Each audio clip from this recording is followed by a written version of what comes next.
Selamlar. Keyifler nasıl? Efendim, biz ailece Karadeniz turuna çıktık ve bunun için cidden gün saydım. Ailecek derken de annem, babam, ablam, eniştem, yeğenim, büyük yeğenim gelemedi çünkü işe başladı kendisi. Yani bu ekürü olarak hep beraber gittik. Tur şirketine ablam İzmir'den ayarlamıştı. O yüzden bir gün öncesinden İzmir'e gitmek zorunda kaldık. Ve ilk durağımız Abant Gölü'ydü. Yani burası. Ben bundan 3-4 sene öncesinde de Batı Karadeniz turuna gittiğim için burası benim için yeni bir yer değildi. Yani ilk kez görmedim. Bu yastık da benim yol arkadaşım. Süre kısıtlı, gezilecek yer çok olunca tabii her yerde fazlasıyla zaman geçiremiyorsunuz. Zamanımızın çoğunu otobüste harcadık diyebilirim. İkinci durağımız Amasra'ydı. İyi ki tekrar geldim, iyi ki tekrar gördüğüm dediğim şehirlerden birisi. Kesinlikle ve kesinlikle eğer vaktiniz falan olursa kesinlikle uğrayın. Mümkün olursa birkaç gün kalın ve bu şehrin gerçekten tadını çıkarın derim. Bizim tabii o kadar vaktimiz olmadığı için sadece birkaç saat geçirebildik. Fatih Sultan Mehmet'in bile ilgisini çekmiş olan burası kesinlikle görülmeye değer. Ayrıca bu şehir benim de hayranı olduğum Barış Akarsu'nun memleketi. Bu bilgiyi de vermeden geçmeyeyim dedim. Rehberimiz önde, biz arkada. Gelin hep beraber keşfedelim bu şehri. Bu arada burası Amasra'nın merkezi ve çarşısı.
Yürürken az biraz gevezelik edeyim size.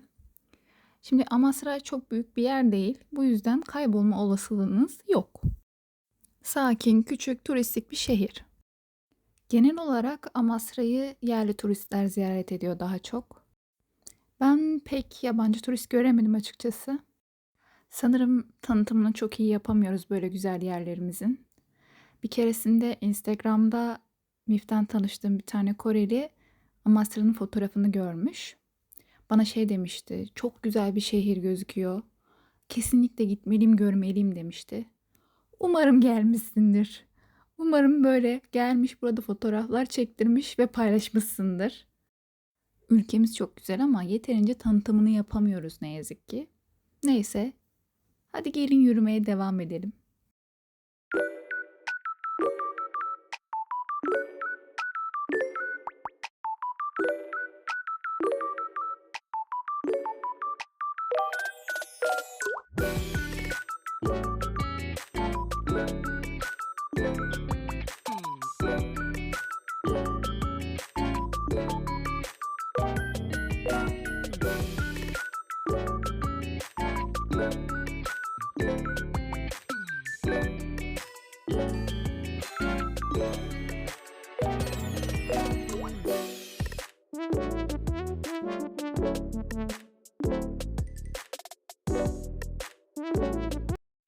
Şu pembe evde yaşamak nasıl bir duygu olurdu acaba? Düşünsenize. Sabah kalkıyorsunuz, uykulusunuz ama balkona çıkıyorsunuz. Karşınızda böyle bir manzara. Burada kahve içmek, çay içmek ayrı bir zevk olsa gerek diye düşünüyorum.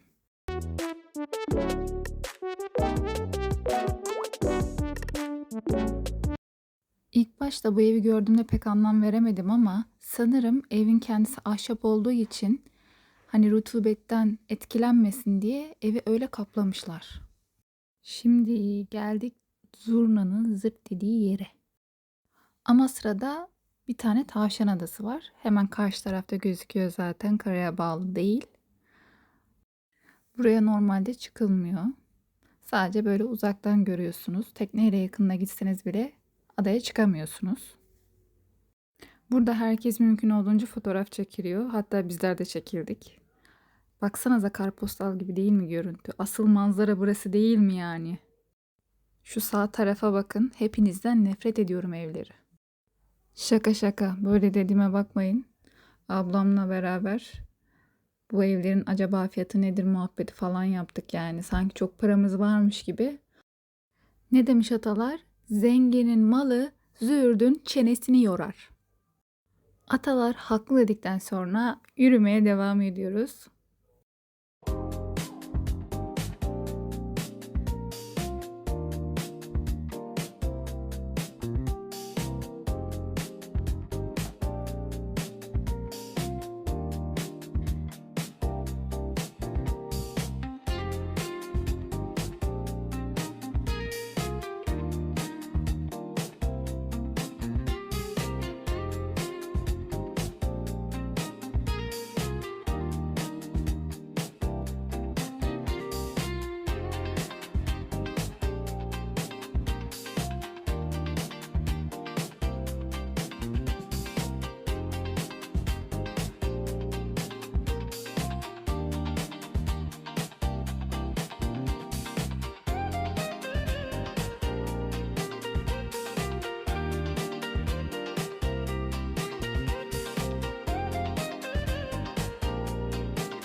Her yeri gördükten sonra artık geri dönüş vakti. Önceden de dediğim gibi Amasra çok büyük bir yer olmadığı için gezmesi de çok uzun sürmüyor. Rehberimiz bize köprüyü, manastırı, ayrıca camiyi gösterdi. Bir de tabii ki de merkezde bulunan Barış Akarsu heykeli var. Her şeyi göstermiyorum ki ileride gelin, kendiniz görün, gezin diye. Buradan yavaş yavaş yemek yemek için merkeze doğru yürüyoruz. Merkezde de zaten herkes bir ikiye üçe artık gruplara ayrıldı. Çünkü herkesin damak zevki farklı. Kimisi balık yemekten hoşlanırken kimisi balık yemekten hoşlanmıyor. Hatta biz de ikiye bölündük. Eniştem balık yemekten hoşlanmıyor. Daha doğrusu balık yemekten hoşlanıyor ama balığın onu tutmadığını, tok tutmadığını söylüyor. Bundan mütevellit merkeze gittiğimizde ikiye ayrıldık biz de. Böyle güzel bir yere gelmişsin. Taze balık ürünleri varken balık yememek saçmalık olurdu. Bu yüzden ablam, ben, yeğenim, annem, babam balık yemeyi tercih ettik. Fakat eniştem bizden ayrılıp pide yemeyi tercih etti. Buralarda balık restoranları çok doğal olarak. Yani seçmesi çok zor olmadı. Manzara mükemmel değil mi? Millet denize giriyordu ama hava biraz soğuktu açıkçası. Burası da merkez. Balık veya pideyi sevmiyorum derseniz başka seçenekler de tabii ki var. Ev yemekleri olur, mantı olur, başka şeyler yapan yerler de vardı. Yalnız içki durumuna ehemmiyet gösteriyorsanız çoğu yer içkili. Ama tabii küçük restoran tarzı yerler var böyle. Oralarda içki yoktu.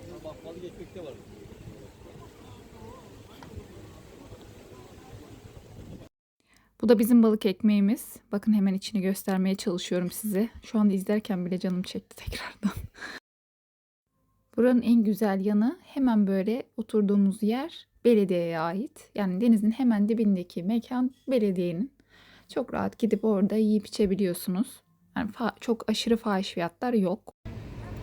Burası da bizim ikinci durağımız Safranbolu. Safranbolu evleri ve safranla ünlü. Burada çok fazla safran yetiştiriliyor. Zaten buraya gelir gelmez adımımızı atar atmaz karşımızda safran çiçeğinin heykeli vardı. Ayrıca gelir gelmez bizi lokumcuya soktular. Buranın üst katı gerçekten çok güzel. Eğer vaktiniz olursa ve Safranbolu'ya yolunuz düşerse bu lokumcunun üst katına çıkabilirsiniz. Üst katı aynen işte burası. Burada genelde sunum yapıyorlar. Ürünlerini tanıtıyorlar. Ayrıca ikramda da bulunuyorlar küçük. Bence burayı çok güzel akıl edip dizayn etmişler. Çok güzel de bir manzarası var. Tam köşeye oturun. Köşeden bir fotoğraf çekilin. Gerçekten çok güzel bir manzaraya sahip olduğunu göreceksiniz. Buraya zaten girdiğinizde direkt böyle bir eski dönem havasını alıyorsunuz. Gördüğünüz gibi küçük bir çeşmesi de var. Normalde bunu açıyorlardı. Gönül isterdi ki vakit olsa orada oturup bir iki çay kahve içsem, böyle tadını çıkara çıkara pencereden etrafı seyretsem ama tabii ki de zamanımız yoktu. Burası da aşağı kısım. Ürünlerini burada sergiliyorlar. Ayrıca burada tadım da yapıyorsunuz. Burada çeşit çeşit lokumlar vardı. Ayrıca çekme helvalar da var. Yeni bir farklılık keşfettim. Safran kolonyası da yapmaya başlamışlar. Biraz ağır bir kokusu var ama fena da değil. Lokumların içinde en çok beğendiğim Antep fıstıklı olan da benim favorim oydu. İşte çikolatalısı, fındıklısı, fıstıklısı pek çok çeşidi var. Şu anda aklıma bile gelmiyor yani o kadar fazlalar. Deneyebildiğim kadarını denedim. Burada teraziyi fazlasıyla kaçırırsanız tabii ki de şeker komasına girersiniz. Aman diyeyim dikkat edin. Bedava deyip de her birinden deneyeyim demeyin. Benden uyarması. Herkes alışverişini tamamladıktan sonra buradan da yavaş yavaş gezmeye başladık. Safranbolu da çok büyük bir yer değil. Ama kesinlikle gidip görülmesi gereken bir yer olduğunu düşünüyorum. Hatta daha sonra yalnız başıma tura katılmadan bireysel olarak gidip birkaç gün orada kalmak istiyorum. Çünkü çok çok çok hoşuma gidiyor Safranbolu. Tabii renkler ve zevkler meselesi bu. Yani orada yürürken kendimi tarihin içinde yürüyormuş gibi hissediyorum. Safranbolu hanların, hamamların, camilerin, pasajların olduğu çok güzel bir şehir. Buraya gelip burayı görmenizi, deneyimlemenizi şiddetle tavsiye ederim.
Safranbolu'yu son dönemlerde sanırım Tayvanlar keşfetmiş. Çünkü birkaç yerde Tayvan bayrağı ve Çince yazılar gördüm. Hatta Asyalı turistler de vardı. Tayvanlılar mı emin değilim ama birkaç kişi gördük. Videoda da varlar zaten kendileri. Hangi ülkeden olduklarını sormadım ve rahatsız etmek de istemedim açıkçası. Adamlar gezmeye gelmiş, darlanmaya değil. Gezmeye devam.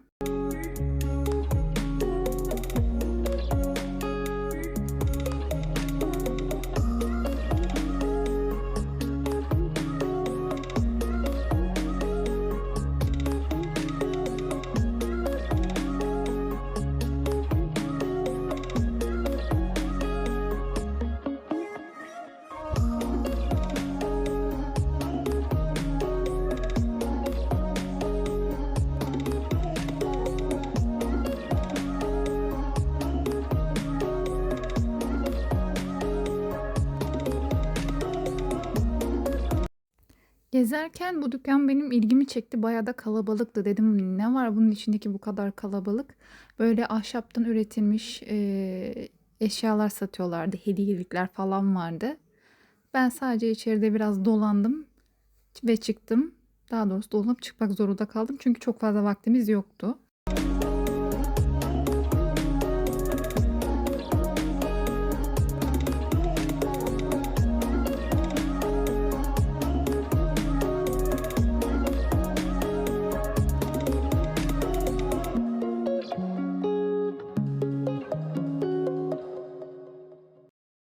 Böyle bir geziye çıkmışken hediye almamak olmazdı. Bundan dolayı gittiğimiz her yerden ufak tefek şeyler almaya baktık. Mesela bizimkiler Safranbolu'dan Nihal aldı. Hani birkaç tane aldılar ki çevremizdeki dostlarımıza, sevdiklerimize hediye edebilelim diye. Ama tabii almak için çok fazla seçenek vardı. Zaman kısıtlı olunca çok fazla çevrenize bakmak için vaktiniz olmuyor. O yüzden ilk önümüze gelen, gözümüze çarpan güzel hediyelik eşyalardan aldık. Hatta kafa karışıklığı o kadar çoktu ki bizimkiler aldıktan sonra buluşma yerine döndüğümüzde aldıkları nihaleleri çok beğendiler. Tekrar beni göndermek zorunda kaldılar. O yüzden ben tekrar gidip alıp geri döndüm. Bu olurken hata kaza beni burada bıraksalardı sesim çıkmazdı. Hani gayet keyfim yerindeydi burada. Baktım toplama yerinde herkes yoktu. Fırsat bu fırsat dedim, az biraz daha gez sen.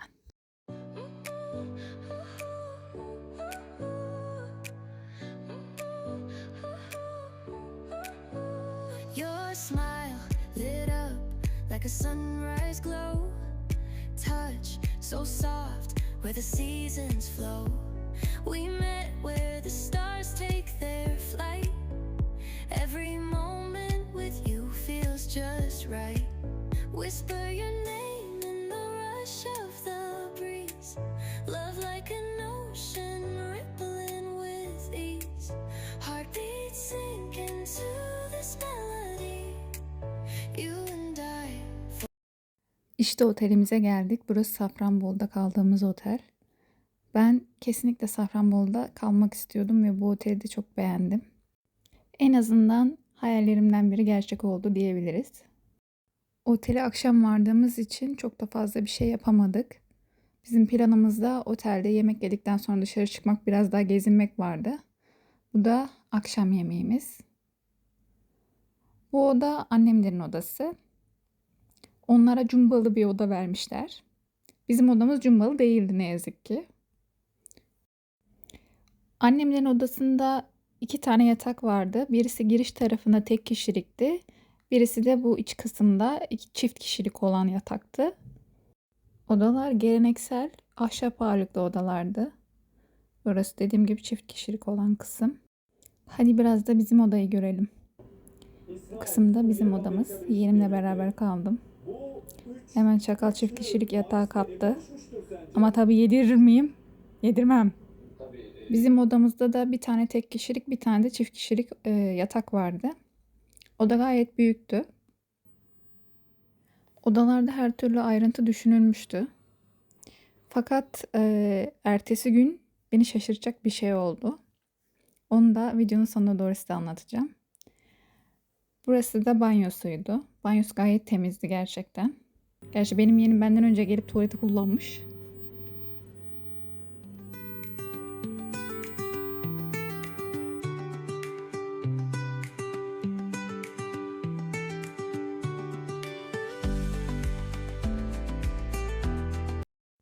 Anlatacağım söylediğim şey ise benim tahta kuruları tarafından ısırılmamdı. Nasıl oldu bilemiyorum.